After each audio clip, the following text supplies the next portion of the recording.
I am not even joking. The Samsung Galaxy A06 is one of the worst value budget smartphones ever made. It is so bad I had to make a video about the reasons why you should avoid it. First of all, this is the only phone where you pay 150,000 naira for only 64 gigs of internal storage. But it doesn't stop there at all. So in this video we are going to be comparing it to the Redmi 14c, which is another terrible 2024 budget phone, to see which phone is not worth buying at all in 2025. And what better way is it to start than the unboxing experience? And this is the first area which the Redmi delivers its first blow.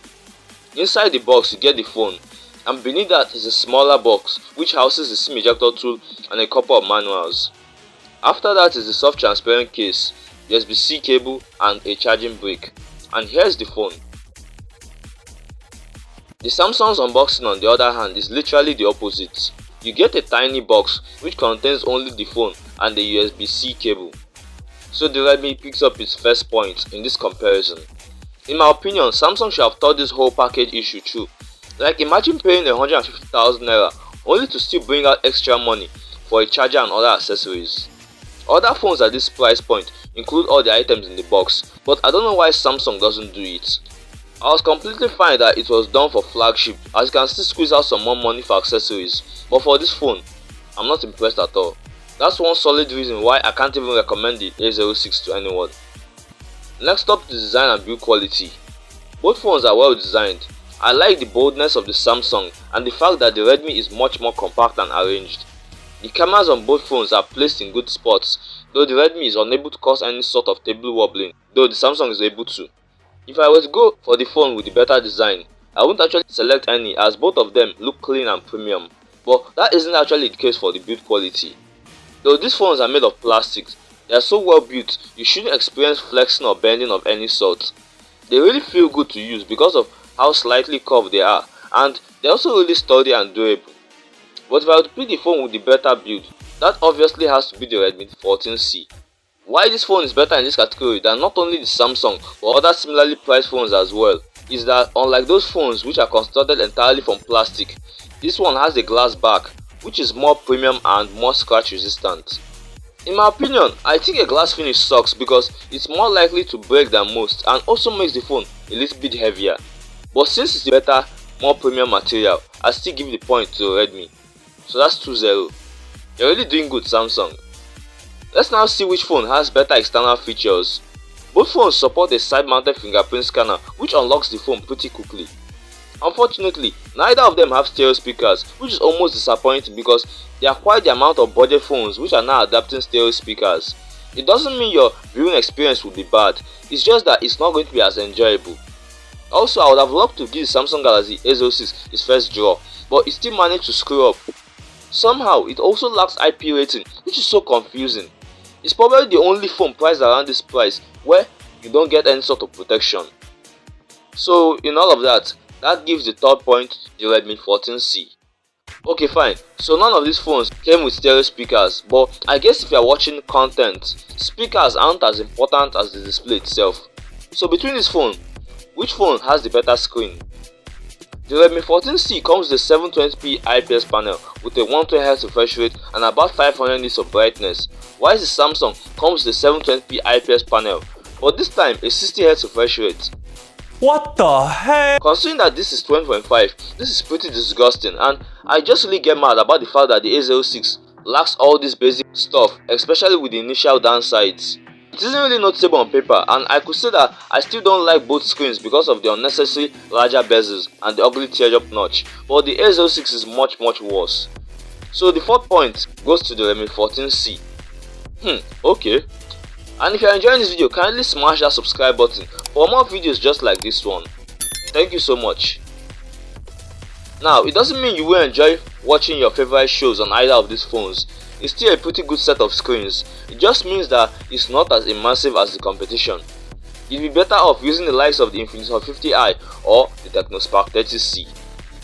Now, let's talk about the performance. This is an extremely important area because although Samsung budget phones lack in quite some crucial areas, they don't lack in performance at all. It's kind of their thing. So I'm really interested to see which one will outperform the other. First of all, you should be aware that both of these phones are entry-level smartphones, so you should be minimalistic with how you use them. Multitasking is not so good so running a lot of apps at the same time could result in lagging and overheating. Gaming is quite good, although not great. Apparently, you can run not only basic titles like Subway Surfers, but also more demanding ones like PUBG Mobile and Call of Duty Mobile, though at low to medium settings. The Redmi 14c is powered by the MediaTek Helio G81, whilst the A06 is powered by the MediaTek Helio G81 as well. So there's no real difference between both phones. You should actually expect both phones to perform similarly. So in this category, the Samsung manages to drag out a draw. But when we move to the next category, the software, things get much more interesting. First of all, I think HyperOS is a pretty decent upgrade from MIUI. It's just this simple clean interface which is user friendly. Ads are minimal and some bloatware can be uninstalled with just a tap. But Samsung's One UI skin obliterates that of the Redmi. It's much cleaner, much more intuitive, and as a cherry on top, can support 2 years of Android updates, which make this phone the only one at this price point to support future Android software. So finally, the Samsung gets its first point. Now let's see if the Samsung can do it again as we look at the battery experience. Both phones have large batteries which should last a day for a lot of people, but the Samsung comes with a 5000 mAh battery, whilst the Redmi comes with a slightly larger 5160 mAh battery, which should last just a little bit longer. Now before I give the point, let's look at the charging. The Redmi 14c supports 18W fast charging, which is fast enough, but not as fast as the 25W on the A06. That phone lacks a charger, but if you manage to get a compatible brick, this will fill up the battery in about an hour and 50 minutes or so, which is something to take notice of.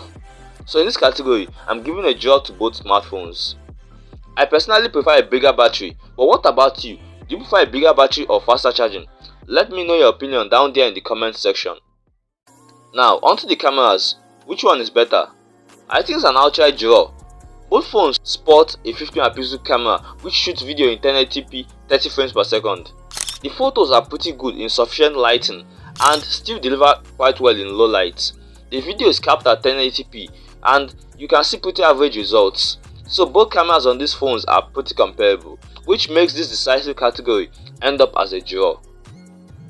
Now let's conclude the results. 5.5 points on the Redmi and 2.5 points on the Samsung. So my personal take is that the Redmi is still pretty good value if you are willing to overlook some areas such as the ugly teardrop notch and the lack of stereo speakers. But if you look at the Samsung, I will say that unless you are a Samsung fan who won't care about any problems, there is no real reason to be buying this A06. It lacks items in the box, has a 60Hz display, comes with just 4 GB of internal storage, doesn't have IP rating, and a lot more irritating issues, which is even more irritating considering that Samsung could have made things much better but then decided not to. We might have compared the worst value phones at 150k. Right here is the comparison of the Technospark 30C and the Infinix 50i, which are the best smartphones for 150,000 naira. Click the card on the screen to check it out and I'll tell you all about it.